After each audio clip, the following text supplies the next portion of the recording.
Hello and welcome to another SRS podcast. I'm this week's host, Jeff Mullin. This is a special episode for Scoliosis Awareness Month. We have a special patient advocate joining us, and then also her surgeon. So, without further ado, maybe start with Dr. Caird.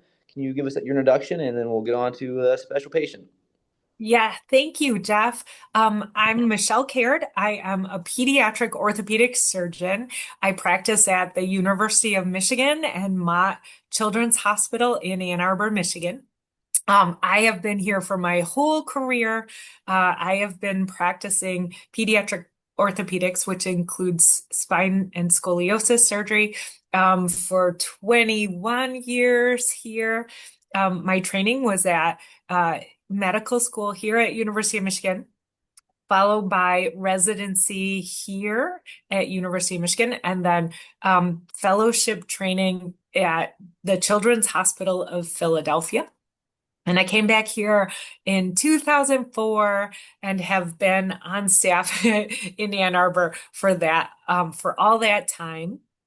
And I have been a member of the Scoliosis Research Society for I don't even have the number of years, but I started right away when I started practice collecting cases toward my membership right away 21 years ago. And the first meeting that I ever presented at was the Scoliosis Research Society annual meeting in Edinburgh many years ago. So I have really enjoyed and learned a great deal from membership in the SRS. And when I have questions about patients that have difficult problems, I go to my fellow SRS members to discuss. And I met Michaela many years ago um, uh, uh, to help care for her and be a partner in her health and care. And uh, not just for spinal care, but also for care of long bone fractures. But I guess what we'll talk about today really centers around your spine care. And I'm going to turn it over to you, Michaela, to tell more about that. Well, very good, Dr. Sure. Caird. Thank you for that and all of your plugs for SRS. We all agree it's a great society. And also, more importantly, thank you for all those patients you've taken care of over the years. And now, particularly this one, Michaela, you have a very fascinating story. And so we look forward to hearing that. So please let us hear it. Thank you so much. Yeah, my name is Michaela. I am 26 years old. I have a disability called Osteogenesis Imperfecta Type III, and there's many different comorbidities that come along with that, but one of the main ones is scoliosis, and is something that I've had my entire life.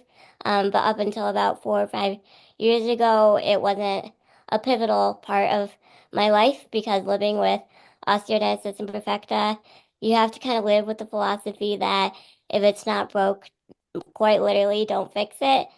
Because there was a portion of my life during childhood is when you typically fracture the most.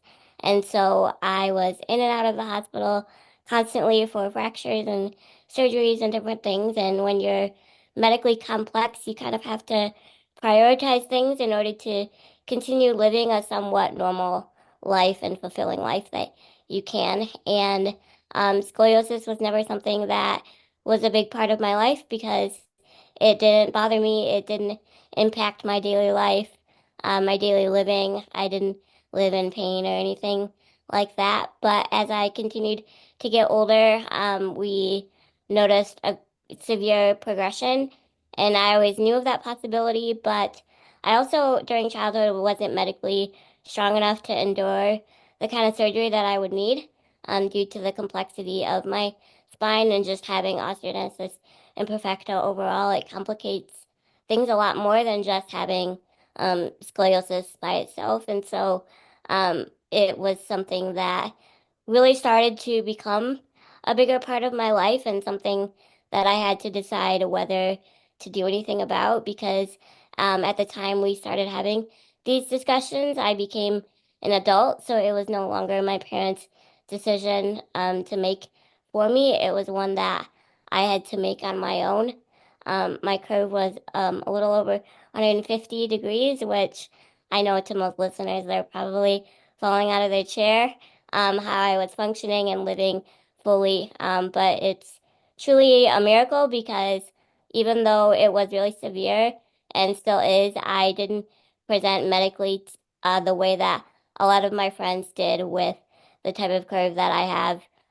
And so I'm just really grateful for that. And I don't want to speak for Dr. Caird, but I think in a way that made going into a complicated surgery a little bit easier. We didn't have a lot of things in our back pocket to make it easier, but I think that was one of the small things that did make it easier. And so I ultimately decided to move forward with the surgery because we had discussions that it was going to impact my heart and lung function moving forward.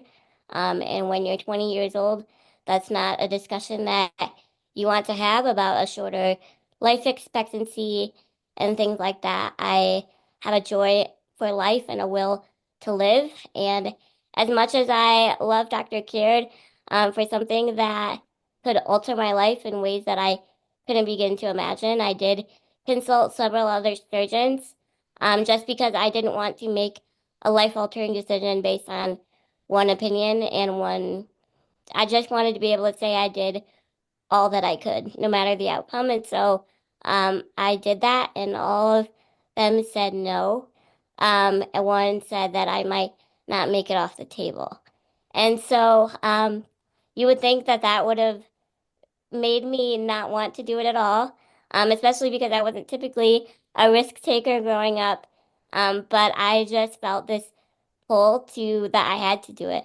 I didn't want to find out if the statistics were right about my life expectancy given my condition. And so, with the help of Dr. Caird and my entire medical team, we did it. I was in halo traction for 3 months and then had the spine surgery, and then a week later faced some complications, and we had to do it again, which was really scary and really difficult. But one of the main complications that they anticipated that I would have is coming out of the operating room with a tracheostomy. And that was something that I feared, but I also have friends that live with one and live a fulfilling life. And so it's hard to say that I'm glad that I made the decision I am, but it's also, I'm not naive to the fact that what a gift my outcome is. And I don't know if you believe in miracles or not, but I don't know how anyone could look at my circumstances and my story and not believe in miracles. And that day, December 23rd, 2020, was definitely the day of miracles. And just really grateful to be able to share my story because I haven't heard a lot of success stories of patients like mine in my circumstances. And just really grateful for what Dr. Caird and my entire team has done because she really did something that no other surgeon said would be possible, and she's very humble about it. But the gift of life is the greatest gift that you could give somebody, and it's not lost on me what I've been given. That's a fantastic story, Michaela. Thank you for sharing. And just to stress for our listeners, you said your curve was 150 degrees. A little over, yeah. That's remarkable. And so Yeah. maybe since hopefully some other patients are listening to this podcast, Dr. Caird, can you tell us or the listeners about this conversation you had leading up to surgery, so what they can sort of the discussions were like? Yeah, we were pretty frank, weren't we, Michaela? We And I think had that helped me make the decision like yeah. the best because I'm not the kind of person that like to make it fluffy because I feel like if you make it fluffy, then I can't make the best decisions because I'm basing Yeah. a decision that's not reality. Yeah, so we worked together.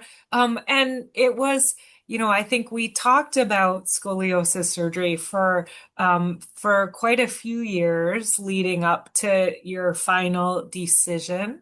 And I think that the risks are scary. And so those were, we discussed all of those.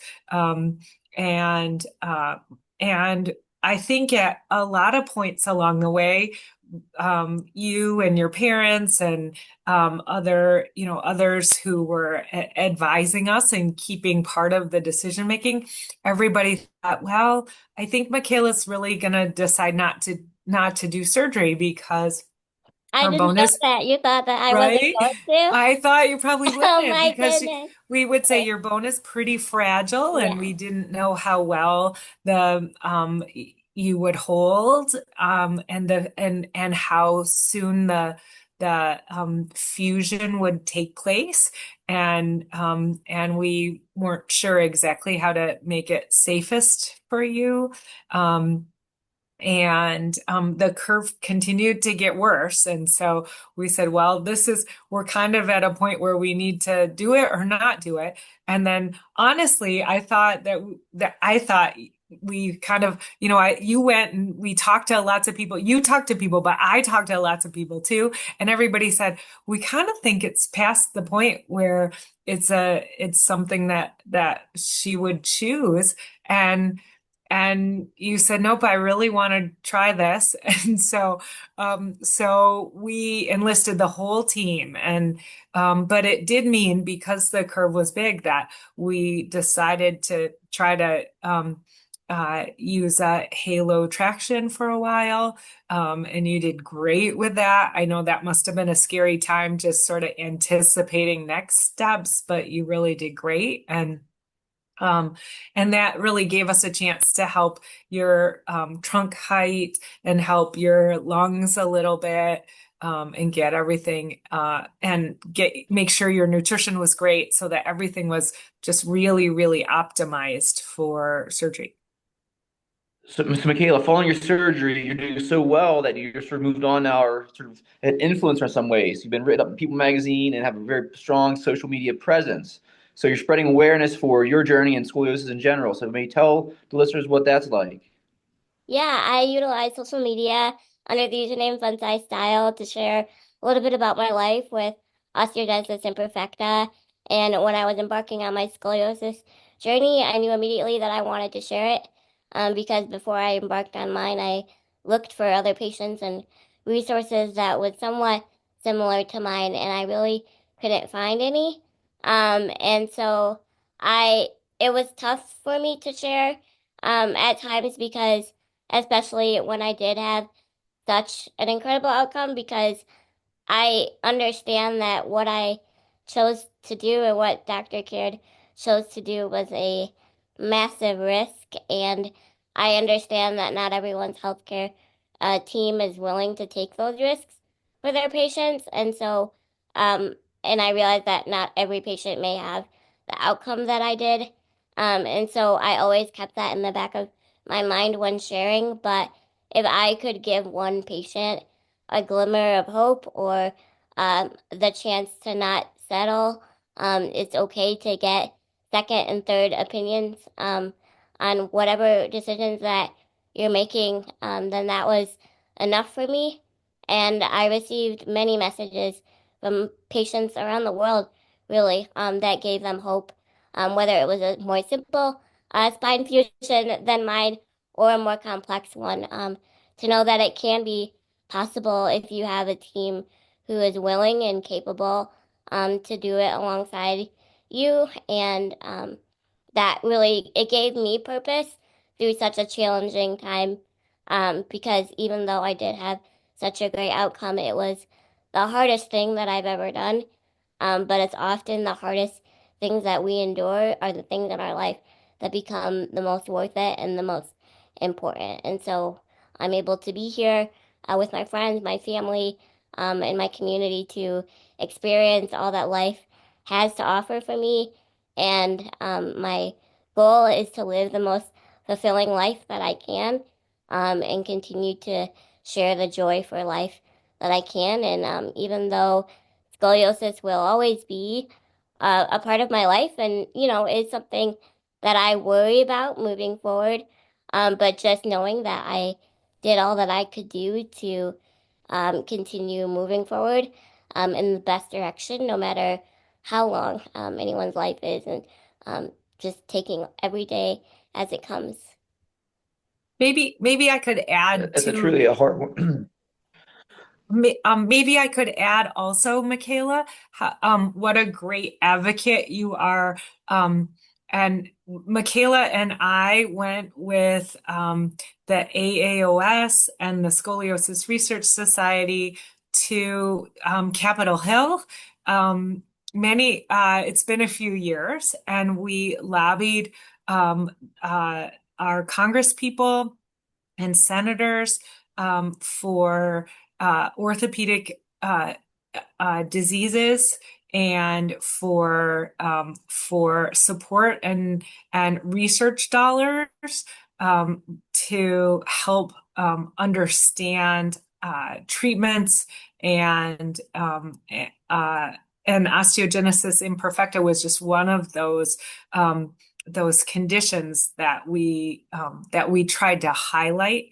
And I learned so much from you, Michaela, and your family on that trip. And I'm forever thankful for the time that we got to spend together trying to raise Congress's awareness of this condition and other orthopedic conditions.